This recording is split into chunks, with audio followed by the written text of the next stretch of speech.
ᱟᱫᱚ ᱜᱚᱝᱠᱮ ᱛᱮᱦᱮᱧ ᱱᱚᱰᱮᱱᱟᱜ ᱠᱷᱮᱞᱟ ᱨᱮᱫᱚ ᱚᱠᱚᱭ ᱱᱚᱝᱠᱟ ᱯᱷᱟᱭᱱᱟᱞ ᱨᱮᱠᱚ ᱨᱟᱠᱟᱵ ᱟᱠᱟᱱᱟ ᱠᱚ आदिवासी एफसी कलना फाइनल को लड़े और रनर्स अकान को हाँ बेंगल वेटरेन्स उनको दोनों दिया रिंगे जोहार जोहार के ᱟᱫᱚ ᱱᱚᱜᱼᱚᱭ ᱧᱮᱞᱚᱜ ᱠᱟᱱᱟ ᱡᱮ ᱡᱟᱣ ᱥᱮᱨᱢᱟ ᱦᱚᱸ ᱟᱯᱮ ᱱᱚᱣᱟ ᱜᱚᱭᱮᱥᱯᱩᱨ ᱱᱚᱣᱟ ᱠᱷᱮᱞᱳᱰ ᱢᱟᱴᱷ ᱥᱮᱴᱮᱨ ᱦᱩᱭ ᱞᱮᱱᱟ ᱛᱟᱦᱮᱸᱫ ᱟᱨ ᱡᱟᱣ ᱥᱮᱨᱢᱟ ᱠᱷᱚᱱ ᱱᱮᱥ ᱫᱚ ᱫᱚᱢᱮ ᱠᱚ ᱦᱚᱲ ᱟᱠᱟᱱᱟ ᱟᱨ ᱠᱷᱮᱞᱟ ᱠᱚ ᱟᱹᱰᱤ ᱡᱟᱠ ᱡᱚᱢᱚᱠ ᱦᱩᱭᱱᱟ ᱟᱫᱚ ᱱᱤᱭᱟᱹ ᱫᱚ ᱛᱤᱱᱟᱹᱜ ᱛᱚᱢ ᱠᱷᱮᱞᱳᱰ ᱦᱮᱯᱨᱟᱣ ᱯᱮ ᱥᱟᱯᱲᱟᱣ ᱠᱟᱫᱟ? निये दो हुयुग कना 38 बछर पुरो खेलोन हेपराव मचा चलावेना ᱟᱫᱚ ᱱᱚᱜᱼᱚᱭ ᱡᱮ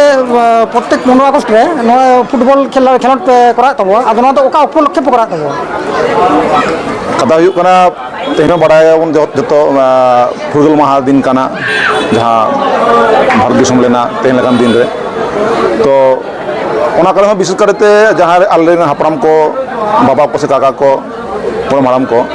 नोआ खेला सला अधोपतम जड़ित को ताहलेना आको ñal ñalते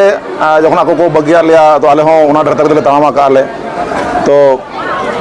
नेल को आले प्रत्येक बछर नोका गे हर को जारा आको खाली शुद्ध खेला जगह तो सेटा मिट्टन बांगाल कथा देखान मेला हाँ करना तेहन माने हर दो उन बाले लैको करना किंतु बड़ाया को जे बांगा तेहन गोस्टपुर सितुंगढ़ी से गोस्टपुर आदिवासी स्पोर्टिंग क्लब नोका मिट्टन खेला चलाए आलादा करते तो बांग लय हुआ बड़ाया को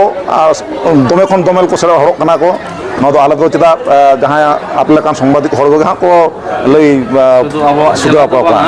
अब राज्य प्राय सानाम जिला खन गे नोडे प्लेयर से नियल इयता को हिजुक ᱟᱫᱚ ᱱᱮᱥ ᱫᱚ ᱦᱟᱸᱜ ᱱᱚᱝᱠᱟ ᱱᱮᱣᱛᱟ ᱯᱮᱲᱟ ᱠᱚᱫᱚ ᱚᱠᱟ ᱠᱷᱚᱱ ᱠᱚ ᱦᱮᱡ ᱞᱮᱱ ᱛᱟᱵᱚ? ᱟᱫᱚ ᱱᱮᱥ ᱠᱚ ᱦᱮᱡ ᱞᱮᱱᱟ ᱟᱵᱚ ᱠᱚᱞᱟᱱᱤ ᱵᱤᱫᱷᱟᱱᱥᱚᱵᱷᱟ ᱵᱤᱫᱷᱟᱭᱚᱠ ᱜᱚᱢᱠᱮ ᱥᱟᱶᱛᱮ ᱪᱟᱠᱫᱟ ᱵᱤᱫᱷᱟᱱᱥᱚभा ᱵᱤᱫᱷᱟᱭᱚक ᱜᱚᱢᱠᱮ ᱦᱚᱸ ᱥᱮᱴᱮᱨ ᱞᱮᱱᱟᱭ ᱛᱚ सेटर को आरो ले लिया जे बांगा मंत्री एमान को सेटरवा मेते जाक आड़ी दरकार कमी ताहलेन तकोते बको सेटर काना आदो उनको दो वीडियो कॉन्फ्रेंस तेगे बार कथा नोडे अब टूर्नामेंट इति कथा को लय बड़ा किया को उनको को सेटल लेना को आदो गंके नोडे दो तेहन दो तिना टीम रेना खेला हुई लेना और अको को चैंपियन लेना तेहन दो सुरो टीम खेला ताहा लेना नोआ दो तेहन दो बोलते बांगा नोआ दो सुरो टीम खन के एवं मिटन ঐতিবাচক दिन काना जे मिटन चिंतना विषय काना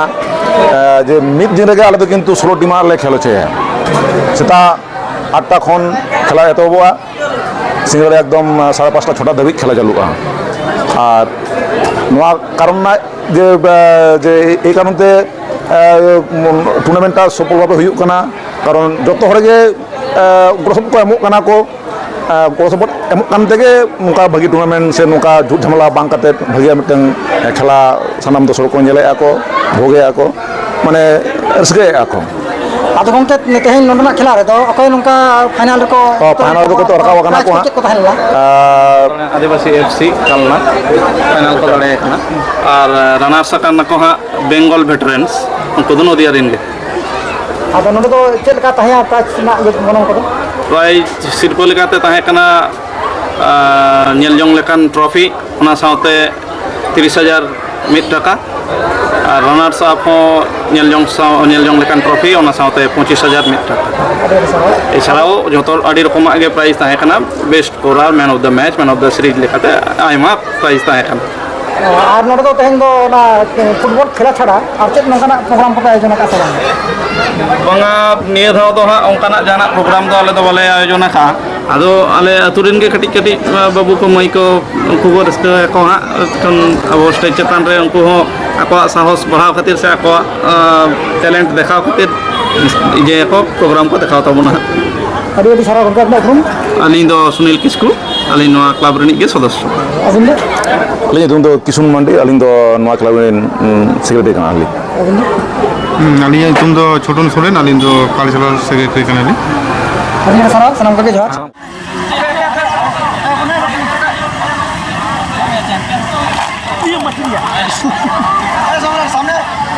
मैं दूर पे बसे पर असुविधा नहीं जेको साइकोसल मोटरसाइकल में धोखा आदि से उत्तम होता है आना समय तो हुजूर का ना एनारे ये कुछ दिया तो करना